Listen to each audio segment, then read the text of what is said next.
All right, welcome everybody. We're very lucky today to have co-founder and managing director of Chimu Adventures in Chad, Carey.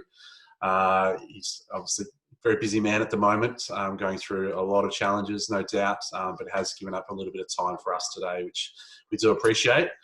And Chad, you've been around for a long time. A lot of people would know who you are and know your face quite well. Although for those who don't know who you are, if you wanted to give us a little bit of a backstory on yourself and what led you and Greg to start Chimu, and even for those maybe small percentage of people out there that don't know Chimu that well, maybe you give us a bit of a rundown on what you guys do as well. So over to you.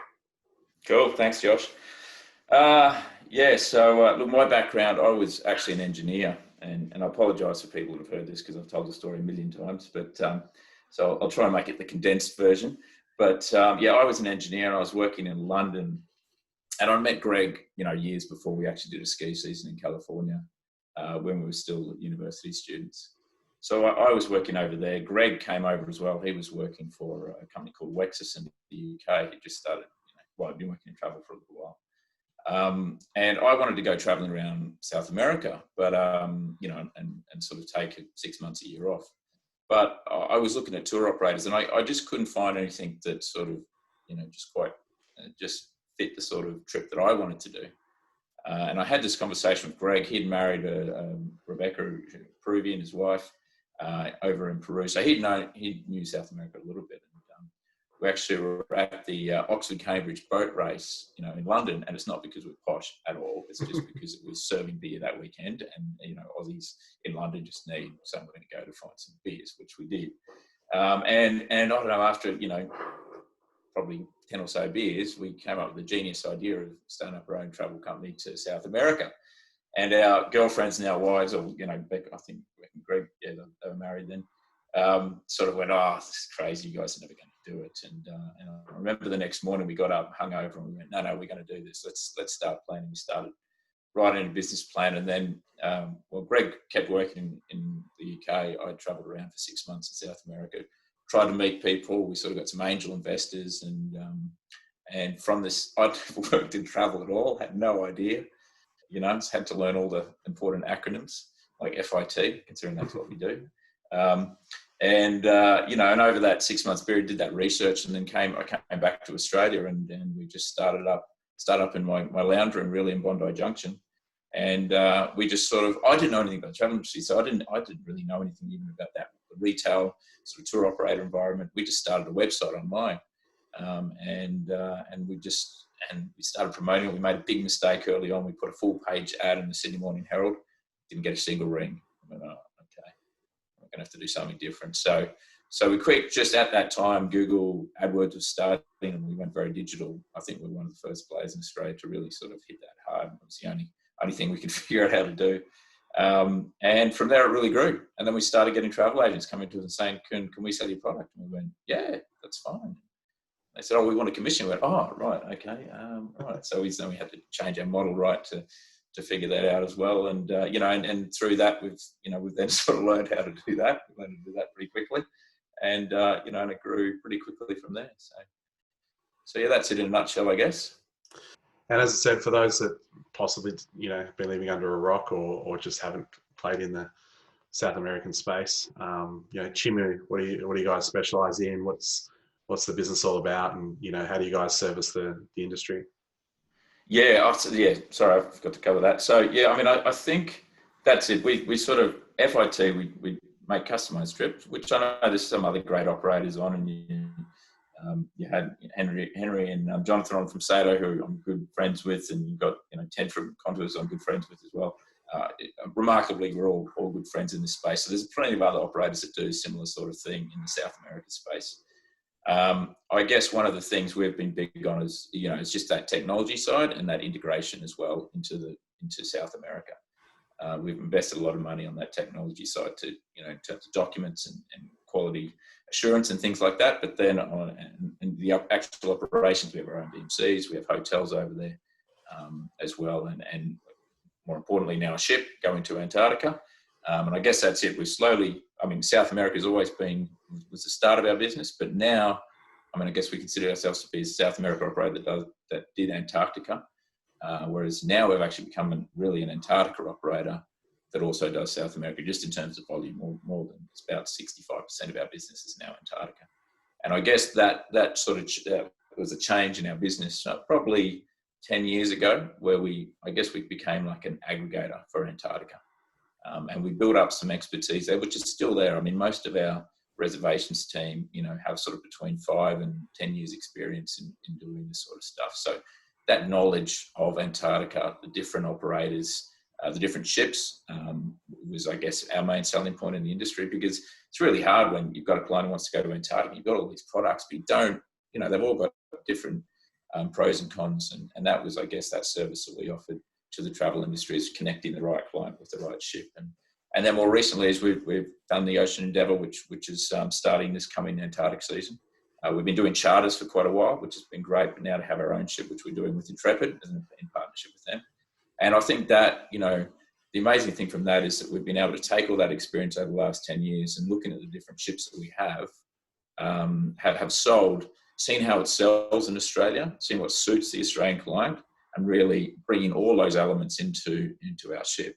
So we know that it suits the Australian, well, not every Australian traveller, there's different travellers obviously, but suits the majority of Australian travellers really well. So I guess that's progression from really at the start we just sold Peru, to now us doing all of Latin America and Antarctica being the biggest part of that.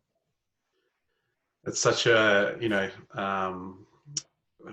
I guess not a cliche story, but, it's always great to hear those lounge room business concepts, or the garage business concept that starts off. And as you said, without that much of an idea of the industry, but just, I guess, a passion for wanting to create a product that, was possibly serving a big gap in the market, that you obviously, personally you saw an opportunity to serve that. So it's really cool that, over the last 16 years or so, that's where you guys have started, and now look where you are at the moment. Yeah, it is, and it doesn't feel like it's 16 years. It's funny, it really seems like it was just the other day still. But yeah, I mean, if I just sort of step back and look at all the things we've been through over 16 years, it has been a hell of a journey, yeah. And how's the full circle irony of starting in your lounge room and now working in your lounge room or from home? Mate, brilliant segue. You should give Andrew Denton a run for his money, I tell you. It's certainly humbling, isn't it? To sort of be back in this situation. And I know it's been very strange. And obviously it was, when March, I guess, I think it was March 13th, sort of Black Friday, where it all went pear-shaped for us, and it was terrifying as it was for everybody, and I'm sure everybody watching as well. We were there not knowing what was going to happen. Our staff didn't know what was going to happen. There's huge amounts of uncertainty there. We've actually been pretty lucky. We lost a few staff, but we've actually still got about 90% of our staff. Everybody's on JobKeeper, including myself. We're all on JobKeeper, but that's the main thing for me. As I was saying before, that experience in our team is one of our biggest value adds. So to lose our team would be devastating. So hopefully JobKeeper, the Australian government, finds something to keep things going, because that's great. But in those days, that uncertainty was just terrifying. We also had a lot of clients still over in South America, and I don't know if you realise, but we actually got a couple of repatriation flights back. So we had about 200 when Peru just shut down suddenly. For those people who don't know, I mean, it was literally overnight, and we had about 200 people escape in those sort of 48 hours before the Peru border shut down. But we had, I think, 24 people stuck there.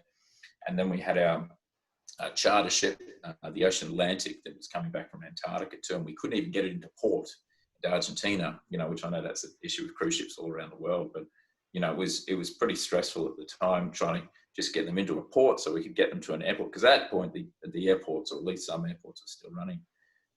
So in the end, we did 2 charter flights to get our clients out of Peru and also out of Montevideo. We managed to get the ship into Uruguay and get all our clients off that as well. And in both flights, we managed to get a bunch of other Aussies too. In the Peru one in particular, I think it's about 85% of the people who flew weren't our clients, and that was a great sort of exercise to be involved in, just to see the travel industry come together. We put the word out to all the other operators we knew would have clients in South America, and tried to help as many of their clients as possible as well. And, you know, it was just, our team were amazing. They worked, you know, with the uncertainty, not even knowing if they're going to have a job the next week. A lot of them work into midnight to try and facilitate these flights and get people home. So, you know, I was really proud of them too. But that was exhausting, that exercise. And, you know, but obviously the impact since then is it's been a bit of worry. We still don't know what's going to happen. But I think for me, I sort of thought for a bit there, once we sort of got past the main bit of chaos, I thought, oh, this will be okay. You know, I live on the Sunshine Coast, so I'll get to do a bit of surfing and things like this. But tell you what, my week last week was one of the busiest weeks I've had in years. It's still really busy for us, and you know, as you know, it's just constant change at the moment. So we're just adapting with it. And again, our team, they're all sort of working a couple of days a week, and they're you know, sort of getting through all the work as well. So slowly getting there. The big change for me, I guess, is I had my kids here at home, like most other people in Australia, but they've just gone back to school last week, so that makes it a little bit less stressful. But yeah, I think in Queensland anyway, we can go back to the office on the 12th of June. So I'll be looking forward to that, and you know, actually just having that face-to-face contact a little bit more makes a difference, doesn't it? Yeah, I think just the connection, you know, just the energy that you pick up from being around other people. I think a lot of us are just missing that, if anything, obviously along with everything else. But yeah, I'm sure when that happens, you know, we'll figure out how to be in office environments with each other at 1.5 meters or whatever they'll be making us do. But definitely looking forward to that as well. Now, you said obviously you guys had the charter flights, you know, or 2 charter flights to get people back. And I guess, you know, the industry's had a lot of, I guess you could say, bad press over the last little while. How much, you know, obviously in the know in the industry, we all knew what you guys were doing, and we heard a lot about it. How much external publicity or press did that stuff that you guys were doing, and everybody collectively in the industry that was doing for those people? You know, have we seen much of that sort of come out into the mainstream media? You know, I mean, I've done a lot of press obviously over the years, but this was a bit of an education for me, because the thing I found was that when it was a drama, everything was on the front pages. So especially our ship was, you know, it was on the morning shows, it was on in the newspapers, it was everywhere. But as soon as we found a solution and managed to get people out, I mean, that wasn't a story. And we weren't going looking for press, by the way. You know, the journalists would obviously find this out themselves. But it just shocked me that once it was a good news story, it didn't get up there, which was really disappointing, I think. You know, like, I think, you know, not just from our perspective, but the whole travel industry did an amazing job of getting people home. And people working, like I was saying, like our team, with almost no income, essentially losing money by doing cancellations, working around the clock. And that's not a story. I don't know, it's a bit disappointing for me. Yeah, it is. And I guess, you know, we're hoping to get, you know, some agents on to have chats over the next, you know, couple of weeks. And we hope to hear some of their stories as well, because we know that everyone's got a story of helping, you know, a client get home, you know, before a border was closing, or to connect with, you know, family or whatever they did, you know, booking flights, having them cancel 10 times in a row, and then book them another flight and finally get them home. So I'm looking forward to hear all of these stories. You know, I've heard a few, but I'm sure there's lots out there. Now, you said, you know, everyone's on JobKeeper, you know, there's a bit of work from home happening, and you're hoping to get back into the office in the next couple of weeks. But what's Chimu, although I'm sure you've got plenty to be working on with the current situation, have you guys found some time to sort of have a bit of a big picture think, or a future thought process, or are you working on something that, you know, it's kind of been put on the back burner for some time, and you've found that, you know, there's a little bit of time right now to focus on? What's next for Chimu? Yeah, I don't see it really changing our core business too much. I mean, I think that's one thing that, you know, our team's really united behind. We have sort of a core focus that we're focused on, and we're not going to let the pandemic, you know, change us from doing that. But what I think it has done is allowed us to sharpen ourselves a lot more. So, and, you know, obviously it's a terrible situation, but the timing for us is fortunate in a way, in that we're just about to roll out a whole bunch of new documentation, which we think will be some of the best FIT documentation, in the industry.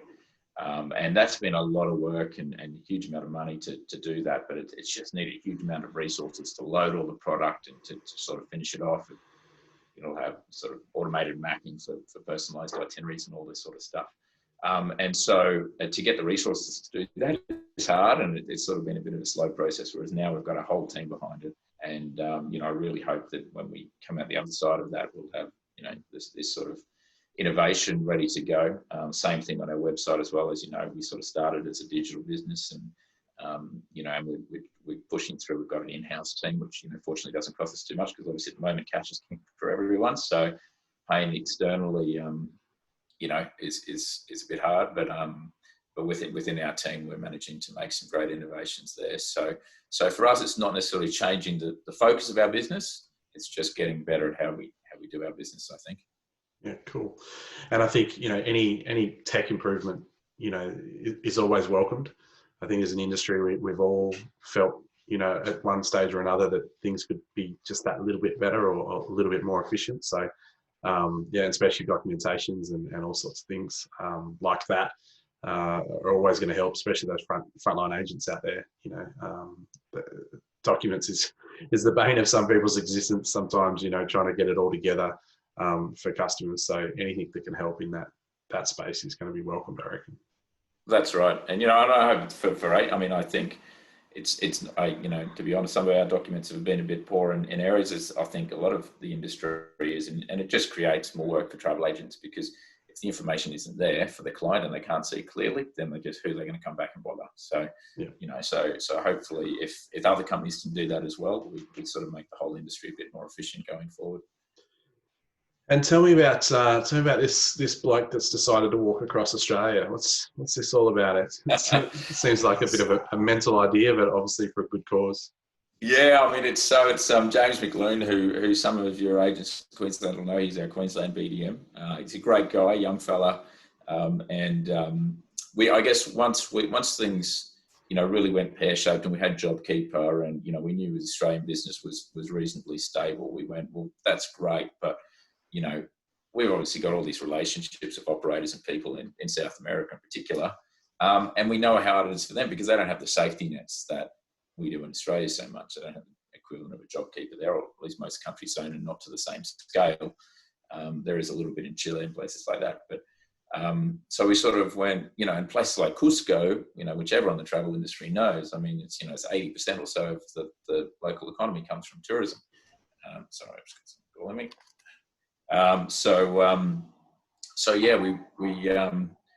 We sort of went, we had a brainstorming session. We said, what can we do? Because these people literally won't be able to feed themselves and their families. And there was actually a great article on a story on SBS on Dateline a few weeks ago.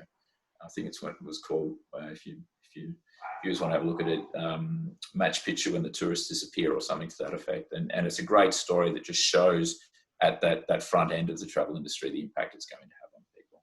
So, we sort of said, well, what can we do to actually help these people? And we had this brainstorming session. And James didn't come with it straight away, but a couple of days later, he rang us up and said, I'm really excited that we had this idea. And he's a bit of an explorer by nature. He wants to climb Everest and various other peaks around the world as well. But he said, I think maybe I can walk across Australia and help raise some funds. And we thought, that's a great idea. We can get right behind it. It's going to take him 100 days to do it. And that's possibly ambitious as well. So it's going to be a big journey, but, we're just trying to get as many people behind it, raise some funds, and just get those funds over to South America to help people who are really in need, much more than I guess we are in Australia. And hopefully we manage to do that, or James manages to do that with all this hard work. What's the distance? What's he covering? I can't even think. So I believe it's about 4,000 kilometres. So at the moment he's planning to start on the Gold Coast and then work his way through, north through to Western New South Wales, through to South Australia, and then across the Nullarbor, finishing in Bunbury. So we're actually just working. We haven't got this quite tied down yet. In the next few days, we're going to sort of go through it. But I'm hoping to see if we can get travel agents involved, especially in those towns that he might be passing through. to maybe try and get the community involved as well, because, it'll be a great cause. And if we get, and I think the other thing is it's going to be pretty dull for him. So we need to it'd be great to have some people that get to walk with him for a day here and there and things like that. And I'm actually planning to go and walk maybe 10 days or so with him, probably in the middle of the journey, just to help him break it up. And I'll have to do a bit of training to get myself in the right condition for that. But so we're hoping other people get behind it as well, and we can just raise some money for a good cause. So quick math in my head, 4,000 Ks, 100 days, 40 Ks a day. Correct, a marathon every day, yeah. Yeah, and I would say, 5 Ks an hour is typical walking speed if you're just kind of cruising along, so maybe 8 hours a day or something. Yeah, that's I think that's roughly the idea, yeah. So he's actually got this, he's got this heavy-duty pram. And there's no vehicle assistance or anything, so he's got the pram and it's going to carry his water. He's got this fancy-looking high-tech swag that he's taking, and his food, and he's sort of mapped it out so that he'll have enough food and water between towns as he walks along with his pram. Yeah.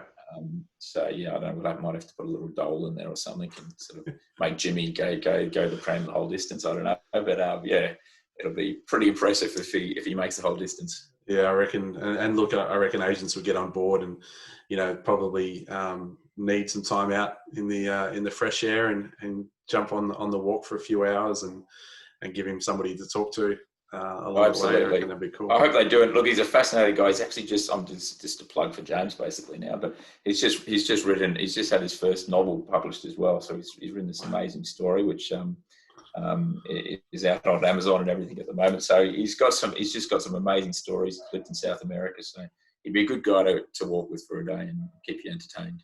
We might even see if we can get a walking Zoom. If he's still doing the walk whilst we're doing these interviews, see if we can jump on one day, maybe get a live absolutely chat. Make him multitask. I think it's a great idea. Yeah, absolutely. So I guess just back to travel stuff, and the travel agents that we have on the group. From the supplier side of things, I know that Chimu have a bit of a training platform, an agent sort of hub portal, stuff for the agents to look at. Other than jumping on and upskilling and learning as much as they can about South America and so forth, and Antarctica, of course. Do you have any other advice or, recommendations that agents should be doing at the moment, getting ready for the other side?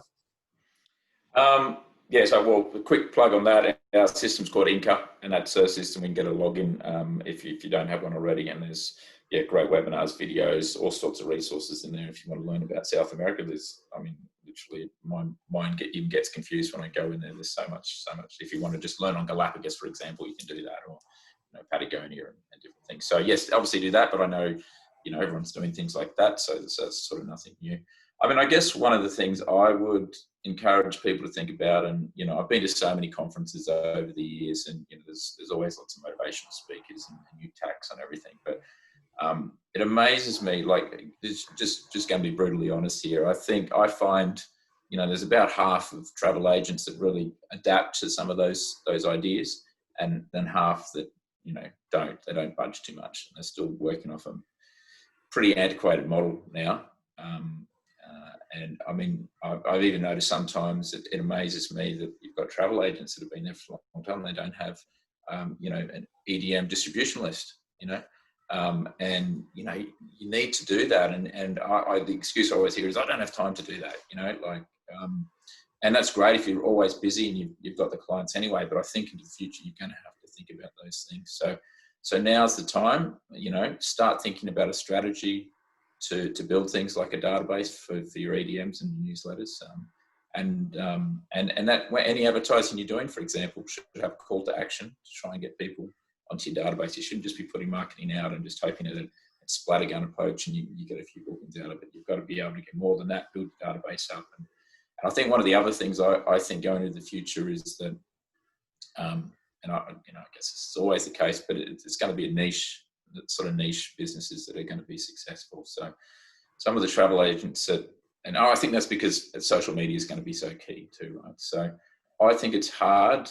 You can target a geographic region as a sort of multi-skilled travel agent where you're selling the world. And so you can say if you're in Brisbane, you can target your local area. But I think where social media is a lot more powerful is if you have a special interest. So, I mean, some of the obvious ones are, sort of female travel, and there's a few of those travel agents that have gone out, but it could be anything. You could be really into, I don't know, cycling, and you do cycling tours. And if you have that sort of niche product, you can reach a much wider audience just by doing some really great content in videos or, blogs and things like that around that topic. And all of a sudden you can have a following, or not just around Australia, but around the rest of the world. And I think it's those sort of people that think a little bit in that sort of niche nature that are going to be successful coming out the other side. Yeah, I think that for so long, travel agents have been kind of, a little bit about everything, and that's kind of been almost encouraged in a way. And yeah, look, some people and some agents will focus on certain areas and become really, experts in those areas. But I don't think it's really been focused on as much as what this time's probably highlighted is that, as tech, improves and the information on the internet and all of that improves, that, having a little bit of knowledge about every destination is probably not that much different to what a customer has, is a little bit of knowledge. Whereas if you can have a lot of knowledge and a lot of expertise and first-hand experience and something you're super passionate about, and you have a real purpose around that area of the industry, social media is an opportunity for you to be able to drive those customers, have similar views and similar interests towards you, as opposed to hoping that somebody in your postcode area also, is interested in that side of the industry. So I'm a big believer in that, and I think that, and similar to the website that we're playing with at the moment, finding that information, those products, those destinations, those suppliers that really play in that same space, and just becoming super, super focused on getting as much of that information into your own, your own knowledge and your own business is going to be key to the other side. So I absolutely agree with that. I think it's people, it's some people, it's just scary, to try and do something different. And yeah, I mean, you will make some mistakes, and I think you can't be scared of that. And if you feel like you don't have the skills and the technology, I mean, I've seen quite a few travel agents where they have young people who do have this knowledge and the skills, and they're just not really embracing them. And I think you've got to get some of those young people. I'm not saying they have all the answers. Maybe they don't have the commercial nous that somebody who's been a business owner of a travel agency does. But the two of you together, I'm sure, could make it work. And you've just got to have a go, spend small amounts of money, see how it goes, iterate, and just keep doing that. And I'm sure if you get the right mix, you can make it successful.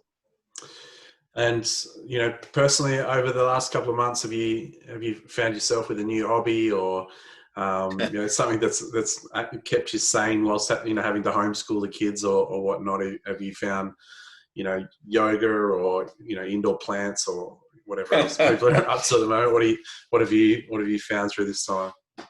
Well, I guess one of the things I've been embarrassed about for years is that my Spanish is pretty horrible, especially for somebody that's envy of a Latin American travel business. So I'm actually spending an hour a day. I've got a Spanish teacher in Cusco, trying to help the local economy over there. And I'm doing an hour a day, which is that's my goal to come out the other end, is to be able to go to my next meetings in South America, whenever that might be, and be able to do it all in Spanish. So I'm really focusing on that. But I guess other than that, it's like other people with kids have sort of been stuck indoors so much and over the last few months. So most of my time has been trying to get them outdoors and doing something, whether it's a bike ride or playing golf or going to the beach or something. So I'm doing a lot more of that just by necessity, I guess, because otherwise my children will just sit there and get plump on the couch. So it's been a bit different, but in a way it's been great. I mean, I imagine other people can relate to this too. The amount of time, even though it's been stressful, you sort of get to spend a bit more time with the family, which is great. I mean, I imagine I travel a fair bit, which is great. I mean, I love travel. When you've got a young family too, it does have an impact. So I've been able to spend more time at home than I have for years. So that's been great as well. And the first day of winter, being the 1st of June today, or as I like to call it, cool summer. Um, being a Tasmanian, living in Queensland, you know, the opportunity to get out and about with the kids and you know, spend some time in the fresh air, you know, in between homeschooling, you know, tasks or whatnot, for me, it's been really cool as well. You know, not just seeing your kids first thing in the morning and then you know, later in the evening. You know, being interactive throughout the day with a bit of work and a bit of school and everything intertwining has been pretty cool. Is there anything else that you think, you know, the agents out there, you know, you'd like to add, or any other bits of advice or tips that you could think of that, you know, might add some value? No, I mean, I guess my only other thing to say is, you know, in terms of just looking at what else you can do, is just talk to as many people as possible. You know, like there's our BDMs, and I'm sure a lot of other tour operators have their BDMs around at the moment. Obviously, they're not going to be doing pushy sales calls at the moment because there's not much to sell. But, you know, a lot of these people in the industry have some great ideas and have seen other travel agents and what they've done, and just talk to as many people as possible, ask as many questions as possible while you can, while it's not so crazy, and, you know, and use that knowledge to drive yourself forward. Great. And we're obviously seeking nominations as we go through these processes or these Zoom chats. So, yeah, I know you've watched a few of them. Can you think of a few people or a couple of people out there that you think would add some value to the group and would be happy to jump on and have a bit of a chat? Yeah, I have had to think about it, and I wanted to suggest a couple of people I think are great sort of big thinkers in the industry that, you know, every time I have a chat with them, I get something great out of it. So the first one would be Brett Mitchell, who I think his title at the moment seems to change every week, but it's Chief Commercial Officer at Intrepid. So he's great. He's always got great ideas. So if you get him on, it'd be great. From a travel agent perspective, a travel agent I've got a lot of respect for, and again, every time I have a chat with him, he just seems to have new and great ideas. A guy called Suraj, who's Hello World. I think he's got 4 stores in the Brisbane area, including Booville and Milton. And he's a great guy. I think he'd be an inspiration for a lot of travel agents who are just looking to do something different. And look, in terms of training, what you're doing with the website, which I think is fantastic, somebody, Meg Salter, you know, who does some great industry training. She's from a flight centre background, but then set up her own training business. She would be amazing to interview, and I think she'd give some great advice to everyone out there too.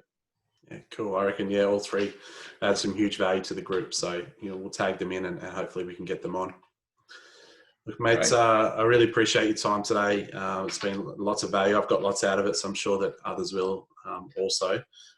We hope to see South America open again for us Aussies to get over there and explore such an amazing destination in it, and obviously Antarctica as well as soon as possible. So good luck over the next few months, and yeah, hopefully we can catch up on the other side and you know, start talking about all the new and exciting things that, you know, Chimu are doing in the tech space, and as well as you know, destinations and so forth. So again, thank you, and look forward to catching up. Cool. Thanks, Josh. Appreciate it, mate. All right. Cheers.